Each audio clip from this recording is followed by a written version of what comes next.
you to be precise. Tell me everything. Yes. Les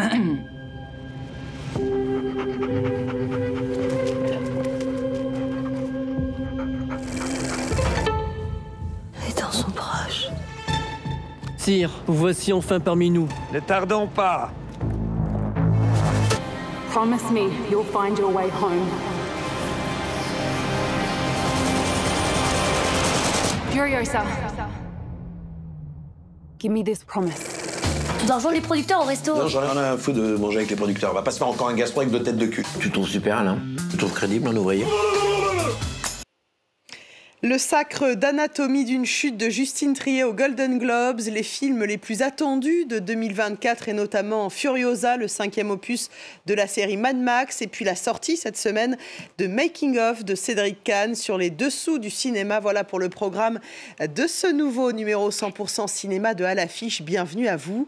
Et pour ce tout premier numéro de l'année, notre cinéphile préféré est bien sûr ici avec nous, Thomas Borès. Bonjour. Bonjour Natacha. On va commencer cette année 2024 avec une très bonne nouvelle pour le cinéma français, le sacre du film Anatomie d'une chute de Justine Triet qui a obtenu 2 Golden Globes à Hollywood. Extrait du film et réaction de la réalisatrice française. Regardez, on en parle tout de suite après. I just want you to know one thing. I'm not a monster.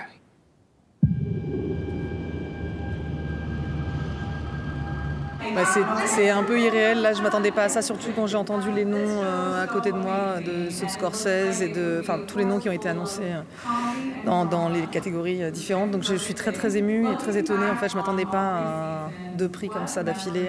Donc voilà, je suis extrêmement touchée de l'accueil et de... Voilà. You're not a victim, not at all. Be fair. I'm a man who's been cheated on. I can't stand anymore. I'm fighting.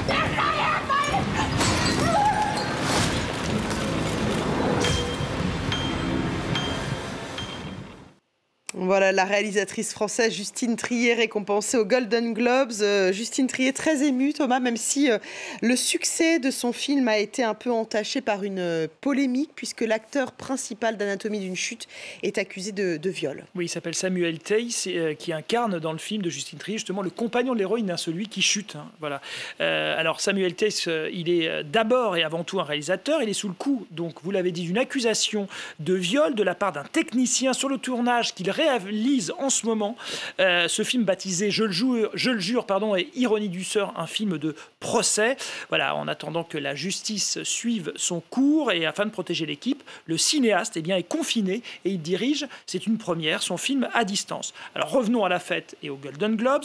Rappelons que ces Golden Globes, ce sont justement des récompenses attribuée par la presse étrangère basée à Hollywood pour des œuvres de cinéma et de télévision et que cette cérémonie précède celle des Oscars et sert évidemment d'indicateur. Donc c'est une très bonne nouvelle pour le film de Justine Triet qui n'en finit pas, on le voit depuis quelques mois, depuis sa Palme d'Or, notamment en mai dernier au Festival de Cannes, de séduire la planète.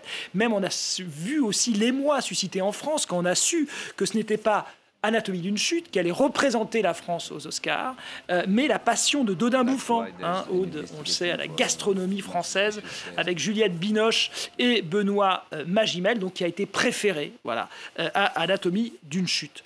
Les Golden Globes, elle en a obtenu 2, vous l'avez dit. Celui du meilleur film en langue étrangère, qui lui semblait a priori complètement désigné. Plus étonnant, toutefois, celui du meilleur scénario, doublant au poteau, elle l'a dit un petit peu dans son commentaire qu'on a entendu, Barbie, Oppenheimer ou encore Killers of the Flower Moon. À noter que ce Golden Globe du meilleur scénario est une première dans l'histoire pour un film français.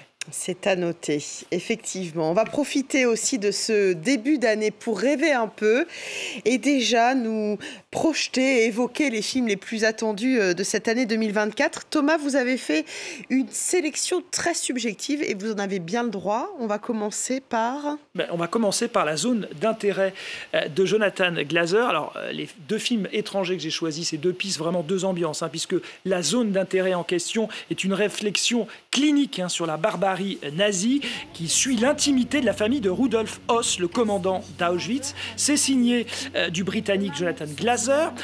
Il a été primé d'un grand prix au Festival de Cannes. On retrouve au générique l'actrice justement d'Anatomie d'une chute, on en revient toujours, Sandra Hüller. Voilà, à noter que c'est une adaptation du roman du Britannique Martin Amis. Alors de l'autre côté, j'ai choisi quelque chose de plus énervé. C'est la poursuite de la saga tant attendue de Mad Max, qui avait repris de la vigueur en 2015 avec le fameux Fury Road. Alors l'Australien George Miller propose ici Furiosa. Alors Furiosa, c'est l'enfance du personnage qui était incarné dans le précédent opus par Charlize Theron. Elle sera incarnée là par Anya Taylor-Joy, puisqu'on suit son enfance. Et je vous propose de repartir sur la route.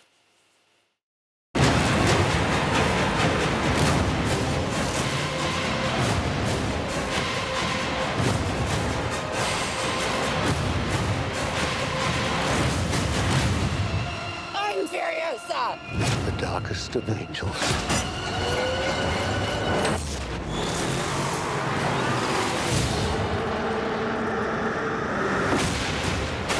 The question is, do you have it in you to make it epic?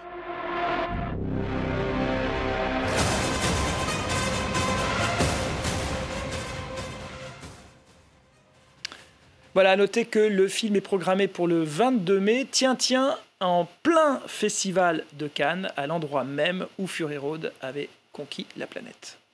Et côté français, alors, qu'est-ce qui est attendu? Qu'est-ce que vous attendez, vous, Thomas? 3 ans après son Lion d'Or, Audrey Diwan pour l'événement, Audrey Diwan se propose d'offrir sa propre version d'Emmanuel. Énorme succès du cinéma érotique made in France de 1974.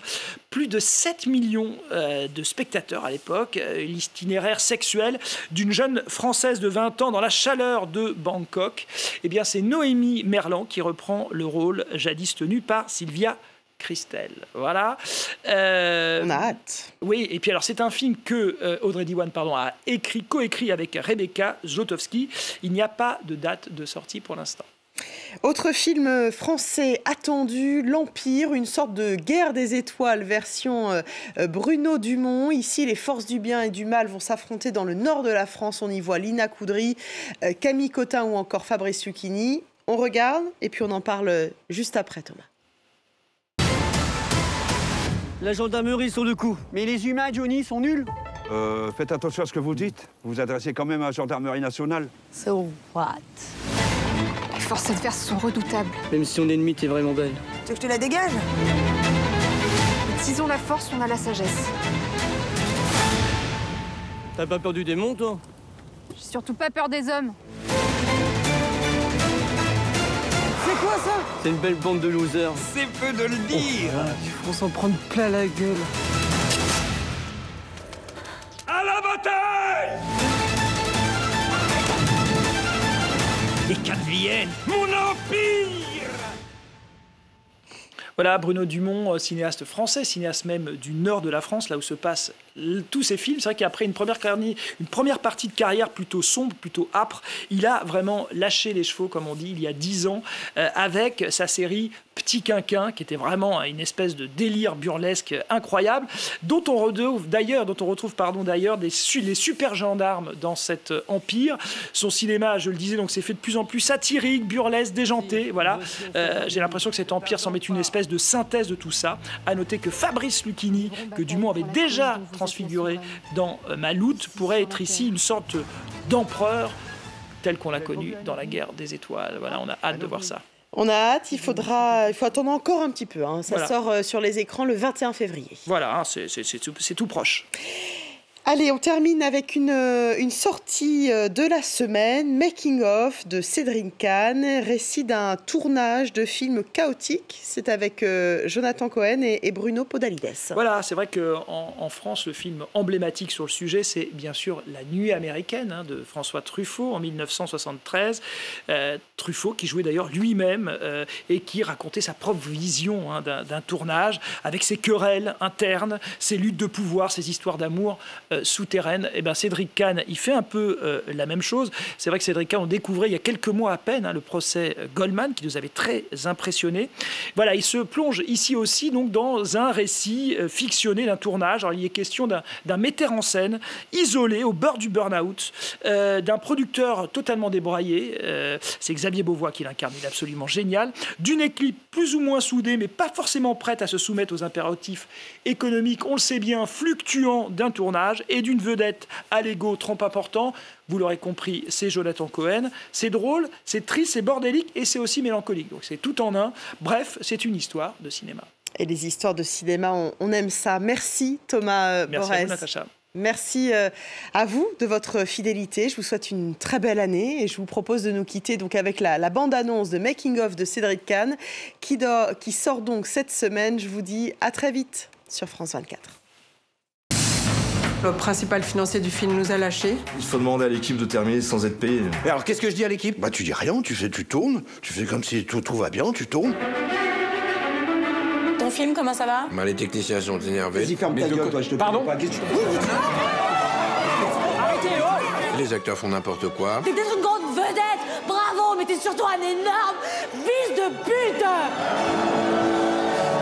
Je me dis que je suis un peu comme mon personnage principal. Je suis le capitaine d'un bateau à la dérive. Eh, mais il pleut, les gars! Il pleut! Putain, mais vous me faites tout chier! Je porte mon projet comme un fardeau et je me sens seul.